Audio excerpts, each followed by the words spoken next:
धारिता को प्रभावित करने वाले कारक। देखो चालक की धारिता को कौन कौन प्रभावित करता है, ठीक है। लिखिए इसमें चालक की धारिता को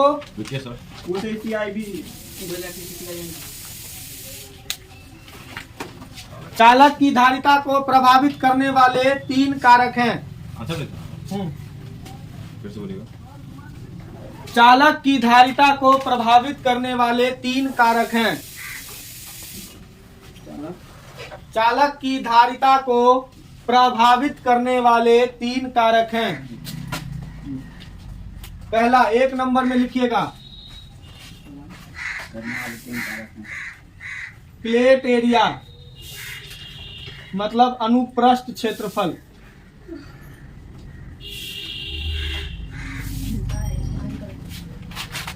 अनुप्रस्थ क्षेत्रफल, प्लेट एरिया लिख लिए। अनुप्रस्थ, हाँ, अनुप्रस्थ क्षेत्रफल। ये दूसरा अनुप्रस्थ हो गया, दूसरा अनुप्रस्थ होता है।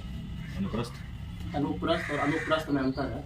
वही हम पूछ रहे हैं, अंतर है ना। अनुप्रस्थ लिखे, लिखिए किसी चालक की धारिता, किसी चालक की धारिता प्लेट एरिया के समानुपाती होता है। पहला नंबर में क्या है, प्लेट एरिया के समानुपाती होता है। किसी चालक की धारिता C समानुपाती A लिखेंगे, जहां A बराबर प्लेट एरिया है, जहां A बराबर प्लेट एरिया है। उसी में पोस्ट में लिख दीजिए, पोस्ट में लिखे, उसी में पोस्ट दीजिए। प्लेट एरिया अधिक होने पर, प्लेट एरिया अधिक होने पर उस पर अधिक मात्रा में, उस पर अधिक मात्रा में, उस पर अधिक मात्रा में आवेश एकत्र हो सकती है।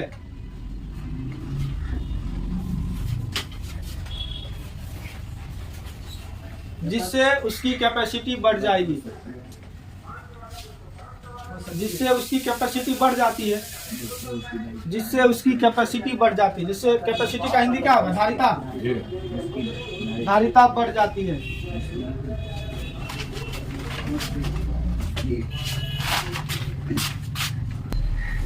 तो लिखो, दूसरा लिखो डाइलेक्ट्रिक मीडियम। लिखिए किसी चालक की धारिता, इसमें लिखिए डाइलेक्ट्रिक मीडियम में किसी चालक की धारिता, किसी चालक की धारिता डाइलेक्ट्रिक कांस्टेंट के समानुपाती होती है। किसी चालक की धारिता डाइलेक्ट्रिक कांस्टेंट के समानुपाती होती है। मतलब C समानुपाती क्या हो जाएगा, K लिख देंगे, जहां K बराबर डाइलेक्ट्रिक कांस्टेंट। पोस्ट में लिखिएगा जल्दी से, पोस्ट में लिखिए, लिखिए डाइलेक्ट्रिक मीडियम की उपस्थिति के कारण, डाइलेक्ट्रिक मीडियम की उपस्थिति के कारण, डाइलेक्ट्रिक मीडियम की उपस्थिति के कारण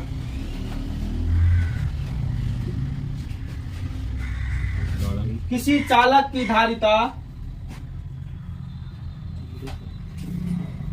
किसी चालक की धारिता डाइलेक्ट्रिक कांस्टेंट के मान के, डाइलेक्ट्रिक कांस्टेंट के मान के गुणक के रूप में बढ़ जाती है। मान के गुणक के रूप में, मान के गुणक के रूप में बढ़ जाती है। लिखिए, लिखिए डाइलेक्ट्रिक इंडक्टिव डिस्टेंस, पहले पढ़ना है। इंडक्टिव डिस्टेंस, तो लिखो इंडक्टिव डिस्टेंस, लिखो यहाँ इंडक्टिव डिस्टेंस। तीसरा पॉइंट में लिखिएगा। लिखिए, किसी चालक की धारिता, किसी चालक की धारिता, किसी चालक की धारिता धारिता इंडक्टिव प्लेट के इसको स्मॉल डी से सूचित करते हैं। प्लेट के इंडक्टिव प्लेट के बीच की दूरी के व्युत्क्रमानुपाती होता है।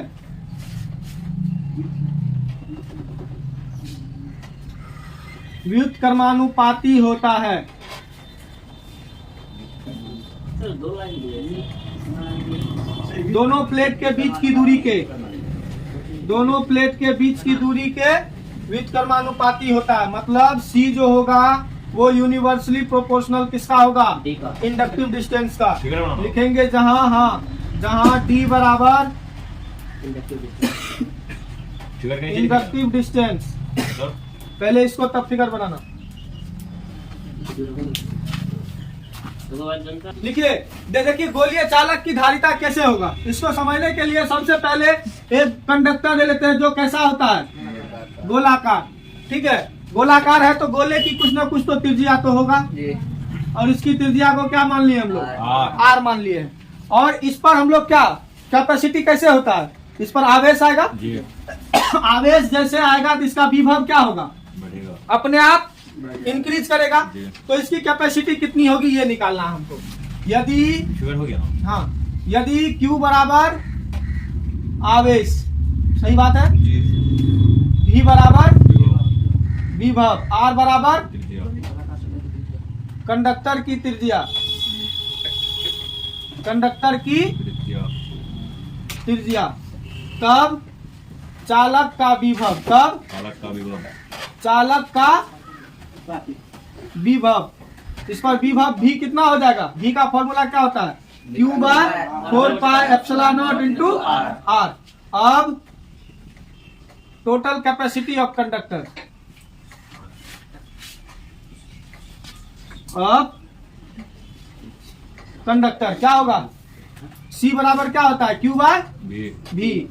तो C बराबर Q का वैल्यू क्या है? Q ही है, और V का value Q by 4πε0 into Q cut गया, तो C का फॉर्मूला क्या हो गया? ये ऊपर चले जाएगा ना? हाँ? तो 4πε0 इंटू R। ये क्या हो गया? Capacity of conductor of spherical, मतलब स्फेरिकल का कैपेसिटी ऑफ कंडक्टर का फॉर्मूला है। अब इसी में थोड़ा सा एनालिसिस कर लेते हैं। यदि कंडक्टर डाइलेक्ट्रिक मीडियम से घिरा हो, किससे घिरा हो? डायरेक्टिव मीडियम से मीडियम से घिरा हो, तब CM बराबर CM4 मीडियम से घिरा हुआ है। CM बराबर आपको अभी ही बताए हैं, फैक्टर कैपेसिटी ऑफ कंडक्टर में वो डाइलेक्ट्रिक मीडियम के गुणक के रूप में होता है ना?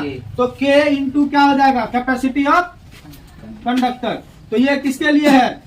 एयर के लिए ना? ये चालक की धारिता किसमें है? एयर के लिए। तो CM बराबर क्या होगा? K into C। लिखेंगे जहां K बराबर डाइलेक्ट्रिक कांस्टेंट है, डाइलेक्ट्रिक कांस्टेंट। ठीक है, इसको लिख लीजिए। C चार्ज है। तो क्वेश्चन लिखिए, पृथ्वी को गोलीय चालक मानकर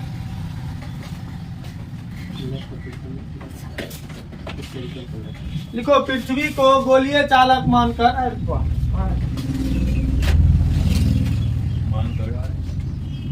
पृथ्वी को गोलीय चालक मानकर